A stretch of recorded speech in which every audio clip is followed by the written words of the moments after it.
Lit kod kuyo kwa kugande kaunti nogo ma Kakamega maindien bang' yudo ringre ji ariyo e od akoda ma bende gisebedo kanyendo ka gidakie kaluwore kod jonyuolgi giyango ni ne jogo ikore michiewo kinde ma bende koro ne gidhi kanyo giyudo ka ringregi nitiere ot kanyo kinde ma apisas mag obila koro gi e kinde ni endi osechako timo nonro mar yango gima dine kel tho margi e kinde ma bende koro irito lipot nogo mar bero ne ringre margi.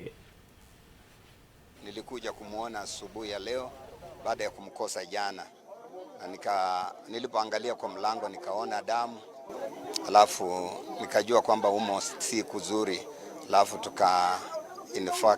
tuka inform polisi. Ilikuwa tu hivyo. Kwa hivyo sikuwa na habari nyingine yoyote. I just visited my son. Na nikapata huko ndani si kuzuri, nilichungulia kwa dirisha. Sasa nikaona ndani kama kwamba niliona vitu vimeanguka na tena kuna kama spots the blood. Siwezi kujua nini ilifanyika kwa sababu nimewaona tu wote. Sasa sijui nani amefanya hili, nani amefanya hili.